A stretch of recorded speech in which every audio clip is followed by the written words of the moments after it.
Attention! A real story verified by a team specializing in the paranormal, with testimonies, images, and received documents. Proceeding may shock or disturb you and affect your emotional and mental state. Watch at your own risk. My name is Dr. Sarah Brennan. I've been working as a psychiatrist at Cook County Hospital on the west side of Chicago for almost 8 years. It's not a glamorous job.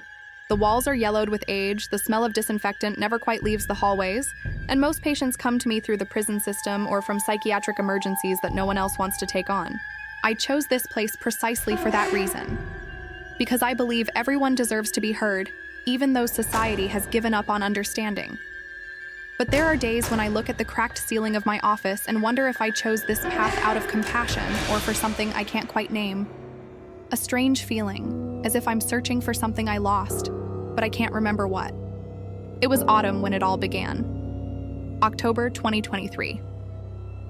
Chicago was already gray, with that damp cold that penetrates your bones and never quite goes away. The wind rattled the windows on the 4th floor where the psychiatric ward is located, making a sharp sound, almost like a moan. At night, when the hallways were empty and only the emergency lights were on, the hospital felt like a living organism breathing in the dark. I used to stay late reviewing patient records. I preferred the silence of those dead hours to the chaotic noise of the day. It was on one of those nights that I received the call from the emergency room. A new patient was being transferred to my ward. Severe catatonic state, found among the rubble of a church that had collapsed on the south side. In the following days, I kept my routine as usual. Woke up at 6 in the morning, drank coffee while reviewing notes, and arrived at the hospital before 7:30. My colleagues said I was too dedicated, that I should go out more, have a life outside those walls. But the truth is, I felt more comfortable there than anywhere else. There was something familiar about those silent corridors, that hospital smell that no longer bothered me. As if I belonged to that place in a way I couldn't explain. The new patient still hadn't arrived at my ward. He was in the ICU being stabilized. Minor head trauma, severe dehydration, but nothing to explain the catatonic state. I continued to see my other patients. Cases of schizophrenia, bipolar disorder, psychotic breaks. I listened to their stories, adjusted medications, took meticulous notes. But I started to notice strange little things. Insignificant details that shouldn't have bothered me, but they did. My office door was always ajar when I returned from lunch, even though I was sure I had closed it. The air conditioner made a different noise, like a low whisper that seemed to form words if I listened too closely. One afternoon, while reviewing my notes, I realized there was an entire page written in my handwriting, but I didn't remember writing those notes. They were disjointed fragments about dreams, rituals, names in Latin. I attributed it to fatigue. Perhaps I was working too much, as my colleagues always warned. But at night, alone in my apartment, I looked in the mirror and felt something strange. As if the person reflected wasn't quite me. The same face, the same brown eyes, but there was something different in the expression. Something older. I shook my head and went to sleep. Stress. Just stress. The following Thursday, the patient was finally transferred to my ward. Room 447, at the end of the corridor, away from the others. When I first entered, he was lying on the hospital bed, staring fixedly at the ceiling. His eyes were open, but empty. Expressionless, motionless. The kind of emptiness that seems to suck the light around it. According to his medical record, no one knew who he was. No identification was found. He appeared to be in his 30s or 40s, dark hair, pale skin. Strange marks on his wrists, as if he had been tied up for a long time. I approached slowly, maintaining professional distance. I introduced myself calmly, as I do with all catatonic patients, without expecting a response. That's when he turned his head. A sudden, mechanical movement, like a puppet being pulled by invisible strings. And then he spoke. His voice was hoarse, as if it hadn't been used in years, but the words came out clear, precise, in a language I recognized as ecclesiastical Latin. I don't speak Latin fluently, but years of study had given me enough to understand fragments. He was saying something about doors, about shadows that pass through, about names that must not be forgotten. And then, in the midst of that incomprehensible flow of ancient words, he said my name. Not just Sarah, my full name, Sarah Elizabeth Brennan. My stomach dropped. His record was blank.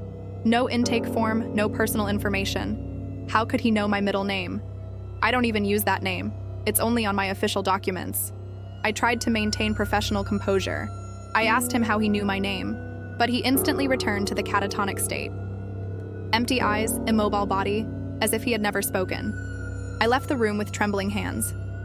In the corridor, the fluorescent light flickered irregularly, creating shadows that seemed to move across the walls. When I returned to my office, my desk looked different. Objects had been moved. The pen I always left on the left was on the right.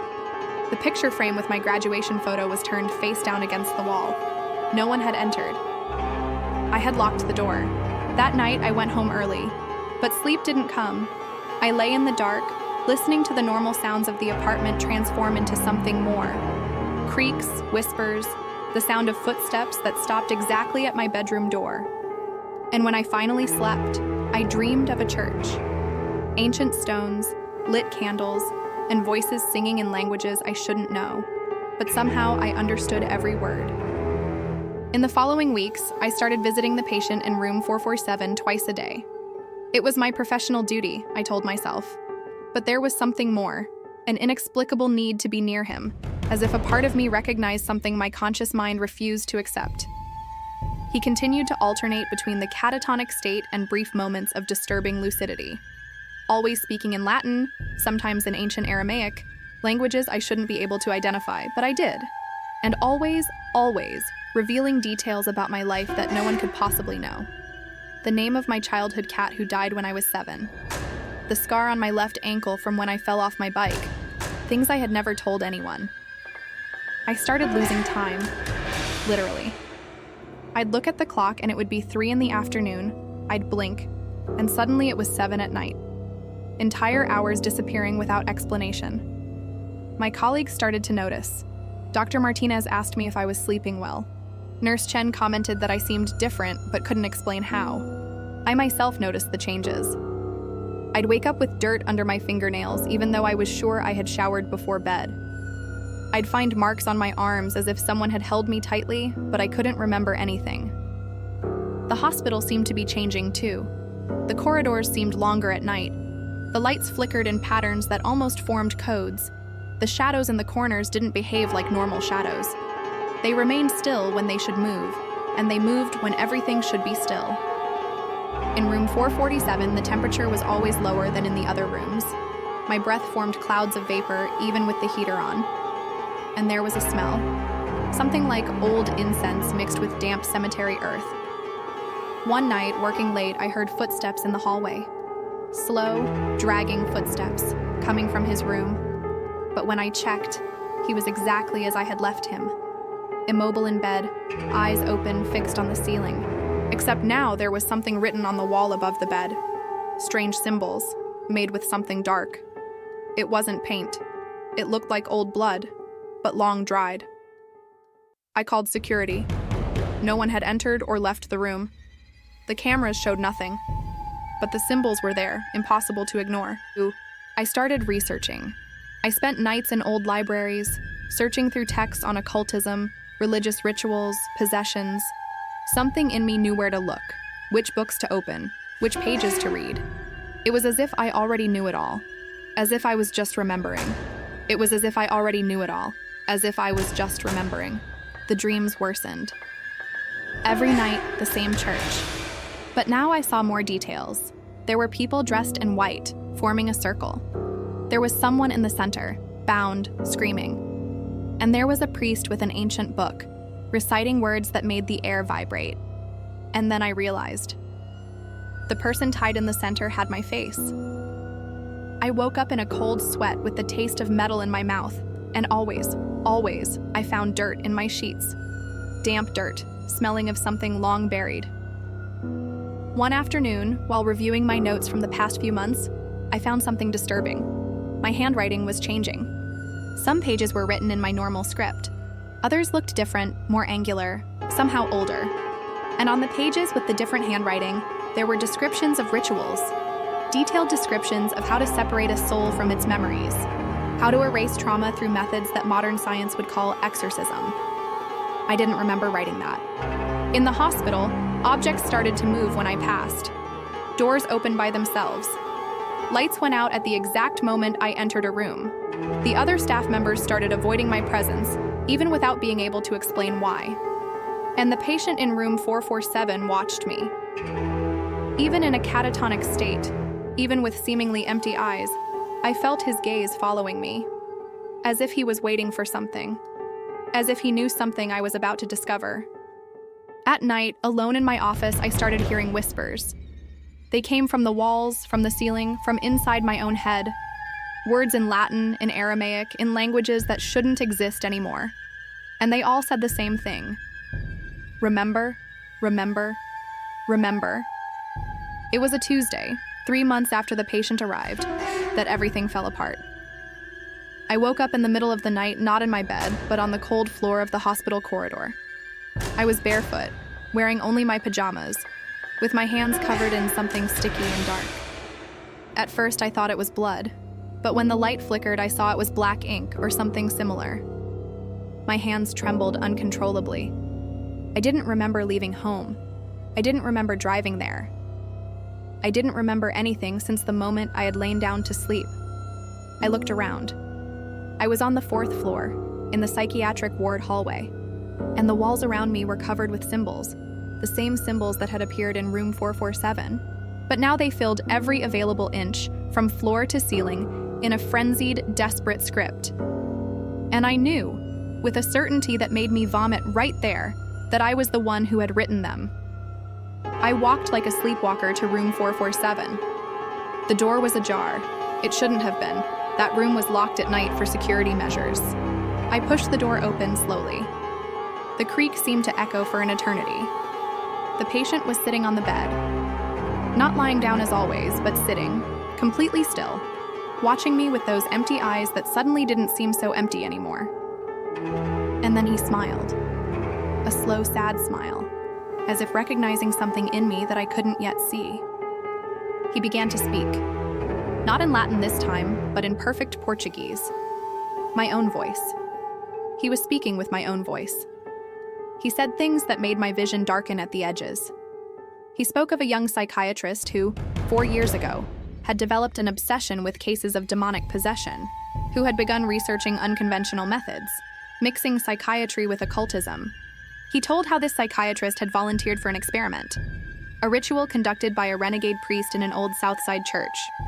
A ritual intended to prove that severe psychological trauma could be literally extracted from the soul through spiritual methods. And he spoke of how the ritual had gone terribly wrong. As he spoke, memories began to flood my mind like a broken dam. But they weren't my memories. Or they were, but of a version of me I didn't recognize. I saw myself bound in the center of that church.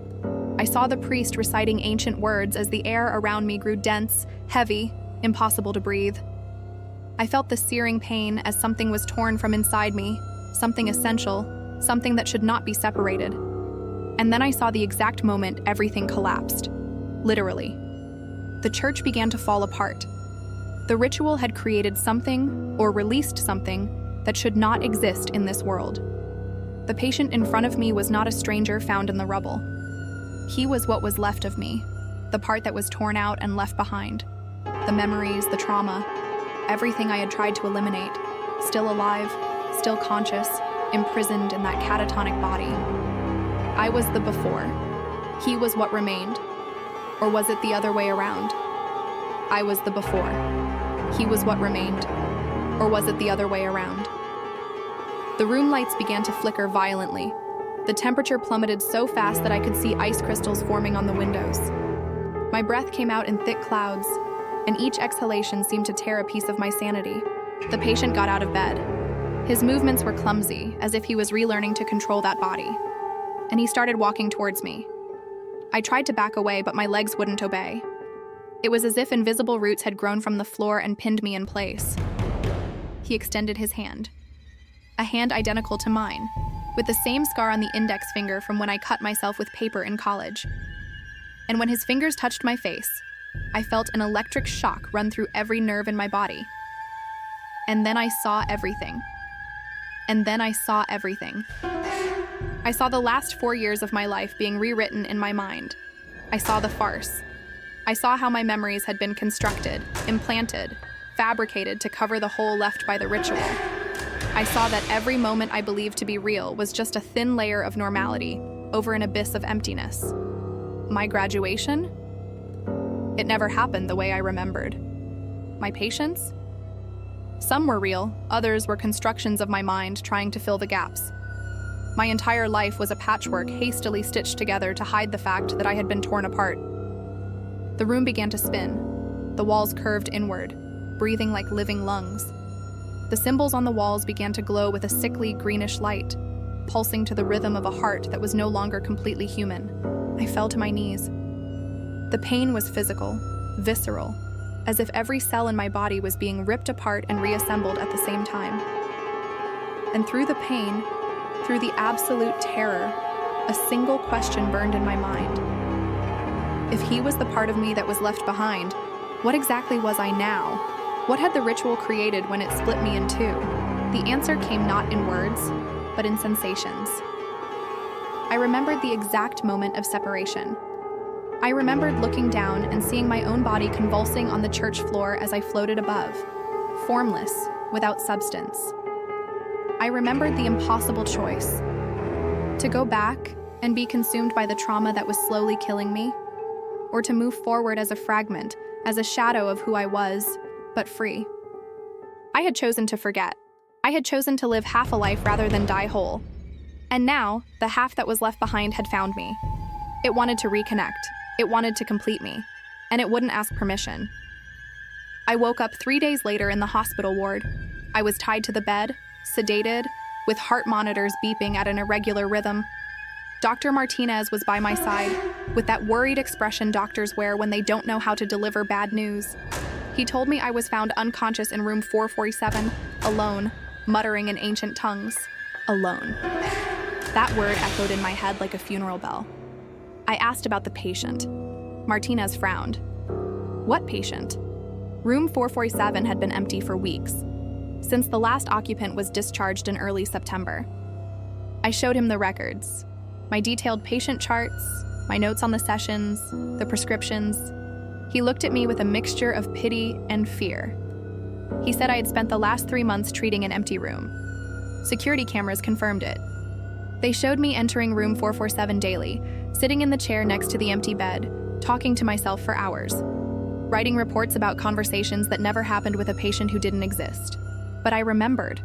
I remembered him sitting on the bed. I remembered his voice, his empty eyes, his words in Latin. It wasn't a hallucination. It couldn't be. It was then that Martinez showed me something that made my world definitively collapse.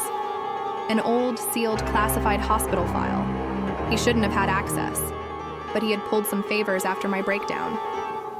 4 years ago, a critically ill patient was admitted to Cook County Hospital, rescued from the rubble of a church that had collapsed on the south side during what witnesses described as a ritual gone wrong. The patient suffered from severe psychological trauma, extreme dissociation, and repeatedly spoke of having been split in half. Doctors attributed everything to the trauma of the collapse and possible brain injury. After 6 months of experimental treatment, including unconventional therapies and procedures that the hospital preferred to keep off official records, the patient was discharged, seemingly recovered with some memory gaps, but functional. Her name was Sarah Elizabeth Brennan. I was the patient. I always was. There was never a physical separation. There were never two people. The ritual had created something worse, an internal fragmentation so profound that my own mind had created a second version of myself to contain the trauma I couldn't process. The patient in room 447 was a projection, a complex and persistent hallucination that my psyche had constructed to externalize the part of me that was still trapped in that church, in that moment of absolute terror. For 3 months, I had literally been talking to myself, treating my own psychological fragmentation as if it were someone else. And with each session, with each conversation, the barriers between the two parts were breaking down. Until that night, they collided. Martinez said I was lucky, that I could have hurt myself during the episode, that I needed rest, proper medication, time away from work. But I knew the truth. I knew it wasn't luck. And I knew that what happened that night wasn't a breakdown. It was a reunion. The two parts of me had finally met, and what emerged from that encounter was neither one nor the other. It was something new, something that remembered everything: the ritual, the collapse, the pain of separation, and the 4 years of fragmented existence. Something that understood ancient languages without ever having studied them. Something that knew things it shouldn't know. Something that, when it looked in the mirror, saw shadows moving under the skin, as if more than one person inhabited that body. I was discharged 2 weeks later. They recommended permanent leave from the profession. They suggested continuous therapy, controlled medication, strict psychiatric follow-up. I agreed to everything, signed all the papers, smiled and thanked them for their concern. But at night, alone in the apartment, I heard the voices. Not external voices. Voices from within. Echoes of the person I was before the ritual. Whispers of the person I became after. And something more. Something that was born in that church when they tried to tear me apart. And that something was hungry. Hungry for understanding. Hungry for others like me. Hungry to know if there were more people out there. Fragmented, divided, trying to piece themselves back together in the wrong ways. The symbols I wrote on the walls that night still made sense to me. In fact, they made more sense now than any word in Portuguese or English. They were instructions, coordinates, a map to find the others. Because if one thing the ritual had proved, it was that the human soul can be divided. And if it can be divided, it can be reassembled. Not necessarily with the right pieces. Not necessarily in the original form. Sometimes, at night, when I look at my hands, I see them trembling with a frequency that isn't mine. I see marks that weren't there in the morning. I find dirt under my fingernails without having left the house. And I wonder, who truly came back from that church 4 years ago? Who has been living this life, working in that hospital, treating those patients? And more importantly, now that the two halves have reunited, what exactly am I? The answer comes in dreams. Every night, the same church. But now I'm not tied in the center. I'm outside the circle, watching, waiting for the next ritual, for the next one who tries to separate what cannot be separated. Because now I know how it works. I know what happens when you tear a soul in half. And I know how to put the pieces back together. Not in the right way, but in a way that allows something new, something different, something that shouldn't exist, to walk among the living using a familiar face. A year has passed since that night. Officially, I'm in recovery. I take my medication, attend therapy sessions, smile when necessary. I've built a new routine away from the hospital, away from Chicago, in a small town where no one knows me. But routine is just an illusion of control over something that has completely escaped my grasp. Because the truth is, I'm no longer fully human. Not in the way I should be. Something was broken in that church 4 years ago, and when the pieces were put back together, they fit incorrectly, like a bone that heals crooked and never quite works right again. There are moments when I look in the mirror and don't recognize the person reflected. Not because I've changed physically, but because there's something in the eyes. Something ancient. Something that watches through me with a consciousness that isn't entirely mine. At night, I wake up with memories that don't belong to me. Memories of other people, other times, other lives. As if the ritual had opened a door inside me and now things leak through it. Fragments of souls that were also broken. Echoes of consciousnesses that couldn't stay whole. I try to live a normal life. I work a simple job in a library. I avoid crowds. I avoid touching people, because when I touch them, sometimes I feel the cracks in them. The places where they were broken and poorly mended, the parts they hide from themselves. And the thing inside me, the thing that was born when I reunited, becomes interested. It wants to explore those cracks. It wants to understand how other people stay whole when I no longer can. There are good days. Days when I almost manage to pretend I'm Sarah Brennan, ex-psychiatrist, trying to rebuild her life after a nervous breakdown. Days when the voices are quiet and the shadows behave as they should. But there are bad days too. Days when I wake up in places I don't remember going. Days when I find symbols drawn on the walls of my apartment with substances I prefer not to identify. Days when I look at my hands and see that they're not trembling from nervousness, but because they're trying to form gestures for rituals that my conscious mind doesn't know. The worst are the moments of absolute clarity. Moments when I perfectly understand what I am now. Not one person, not two people, but a broken mosaic of consciousnesses that imperfectly merged, creating something that doesn't fit any definition of life or death, sanity or madness. I am an experiment gone wrong. Living proof that there are things in the human soul that should not be tampered with, should not be dissected, should not be torn out and reassembled. And the most terrifying thing? I am not alone. And the most terrifying thing? I am not alone. In recent months, I've started noticing them. People on the streets, in cafes, in shops, people who have the same emptiness in their eyes, the same displaced quality of someone not quite synchronized with the reality around them. Other fragments, others who tried the impossible and survived at the cost of their integrity. And when our eyes meet, there's a recognition. Silent, horrifying. Like prisoners in different cells realizing they're in the same prison. Sometimes I wonder if I should have left the two parts separated. If I should have continued living as a fragment, ignorant and relatively functional, instead of facing the full truth. But there was no real choice.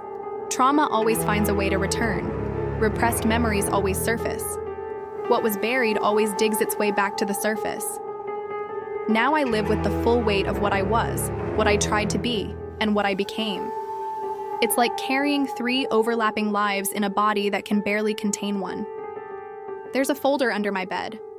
Inside it, all my research about the ritual, about the church, about the priest who conducted it all. He died in the collapse. Or at least, that's what the record said. But recently, I've started to doubt. Because I've seen a man in a black cassock standing across the street, watching me with eyes that seem to know every broken piece of me. He never approaches, he just watches and smiles. A sad smile, as if he knows that what began in that church is not yet over. Perhaps it will never be over. Perhaps once you open certain doors, they never completely close again. And what leaks through them continues to leak, drop by drop, transforming you into something you can no longer recognize yourself. I still have nightmares. But now I don't know if they are nightmares or memories. I don't know if they are mine or someone else's whose fragments somehow mingled with mine in that impossible reunion. What I do know is that waking up has become as terrifying as sleeping, because I no longer know which version of me will open its eyes each morning. And with each passing day, I care less about finding out. Because in the end, perhaps that is the true consequence of the ritual. Not madness, not fragmentation, but the slow and inevitable acceptance that you are no longer who you were, and never will be again. You are just an echo.